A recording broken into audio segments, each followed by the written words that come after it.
Sir, मराठीचे सर्व अक्षर जे की टाईप करण्यासाठी अवघड जातात त्याचा एक टाईप करतानाचा व्हिडिओ बनवा. नक्कीच सर, यावरही आम्ही कार्य करत आहे.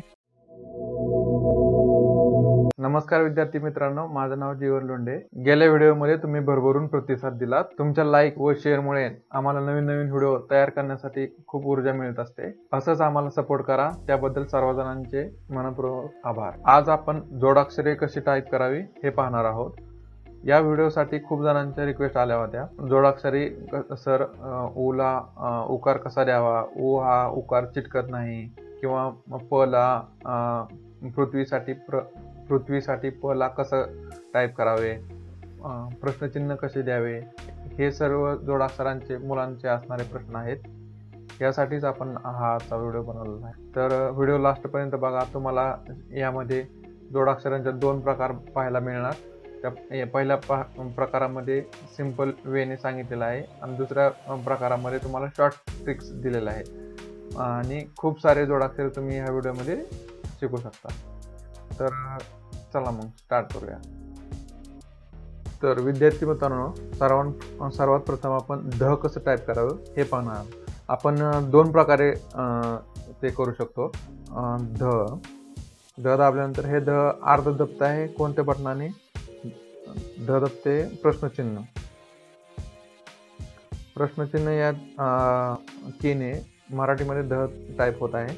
आणि द टाकल्यानंतर ध आपल्याला मिळून जाते. पण ही झाला रेग्युलर वे. तर आपल्याला शॉर्ट वेने पण हे बघायचं आहे की कसं होतंय. तर शॉर्ट वेने काय होतंय, शिफ्ट प्लस 8 ही की आपल्याला दाबायची आहे. शिफ्ट प्लस 8 डायरेक्ट ध येतं आपल्याला पाहायला मिळेल. हे झालं ध बद्दल. आता फ टाईप करण्याचे 2 प्रकार आहेत. फ आपण शिफ्ट प्लस क्यू ने पण टाईप करू शकतो. पण कधी कधी काय होते, फेरफार मगाशीच एका मित्रांनी मला सांगितलं की फेरफार कसं टाईप करायचं. कारण फेरमध्ये एफ आपण टाईप केल्यानंतर मात्रा दिला तर र दिल्यानंतर फेर असं होते, ते फेरू होते. आणि आपण फेरूफार होते, तर टाईप करू शकत नाही तसं फेरफार. त्यासाठी काय करायचं, काही ट्रिक आहे का? तर प दाबायचं, प ला फ करायचं. तर प दाबायचं आणि प ला फ करायचं आणि मग काना देऊन र करायचं. तर मग फेरफार होते.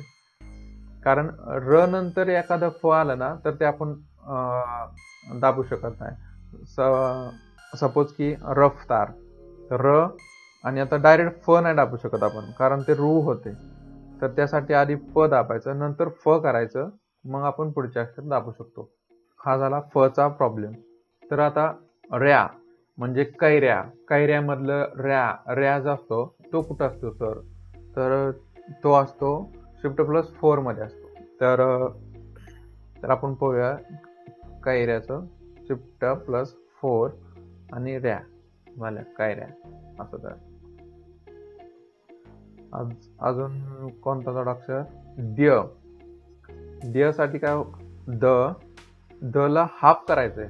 कोणत्याही अक्षरांना हाफ करण्यासाठी इथे आपण शिफ्ट प्लस दाबायचं आहे.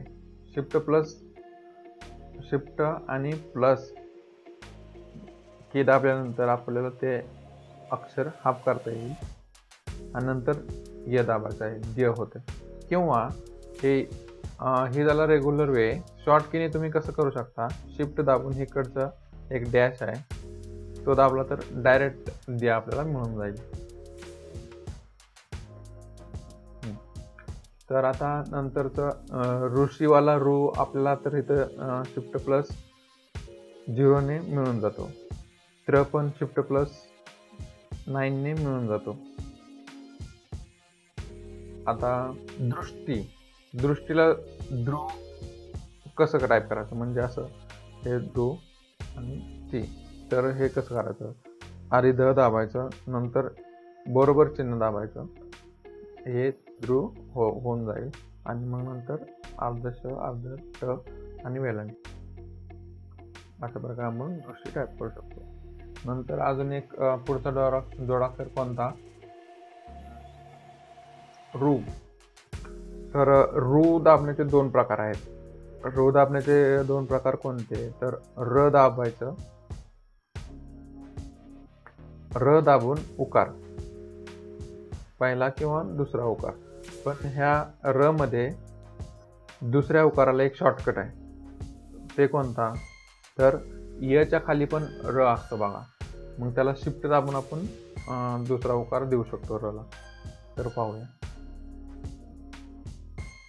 आपण. शिफ्ट दाबून डायरेक्ट य दाबला ना तर रू येऊ शकतो.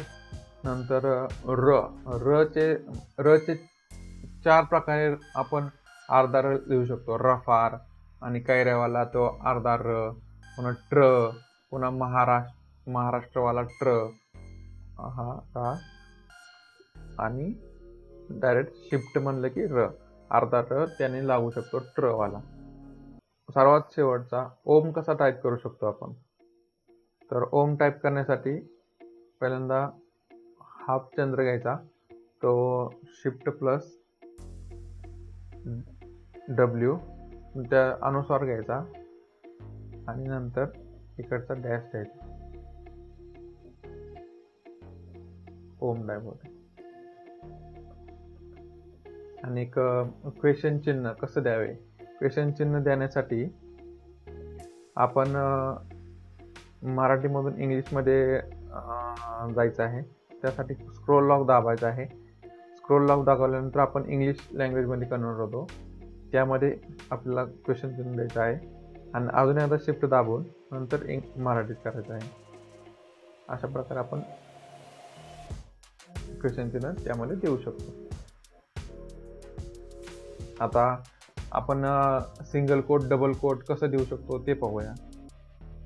मराठीमध्ये सिंगल कोट देण्यासाठी आपण शिफ्ट प्लस 7 प्रेस करायचा आहे, तर आपल्याला सिंगल कोट येऊन जाईल. आणि डबल कोट पाहिजे असेल तर शिफ्ट प्लस 6 दाबायचे आहे, आपल्याला डबल कोट येऊन जाईल. आणि बाकीचे तर आपल्याला एका स्कीममध्ये जोडाक्षर भेटून जाईल. जसं की हे ज्ञ आहे, अजून हे क्ष आहे. ज्ञ असते ते शिफ्ट प्लस के ने, आणि क्ष असते ते open shift plus open bracket, आणि पुन्हा नंतर रू आहे, वर त्र आहे, आणि शिफ्ट प्लस क्लोजिंग ब्रॅकेटने दो आहे, आणि शिफ्ट प्लस 8 ने ध आहे. हे जे शॉर्टकट आहेत मित्रांनो, हे तुम्हाला स्पीड इन्क्रीज करण्यासाठी खूप मदत करतात. कारण एका कीमध्येच हे जोडाक्षर आपण टाईप करू शकतो. तर यांच्याकडे विशेष लक्ष देणे गरजेचं आहे. तर हे होते मोस्ट एक्सपेक्टेड जोडाक्षर.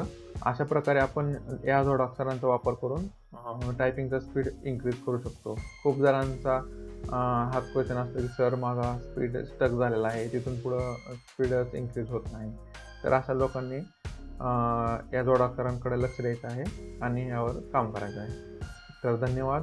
हा व्हिडिओ आवडल्यास जरूर लाईक शेअर करा आणि सबस्क्राईब केलं नसेल तर सबस्क्राईब करा. थँक्यू.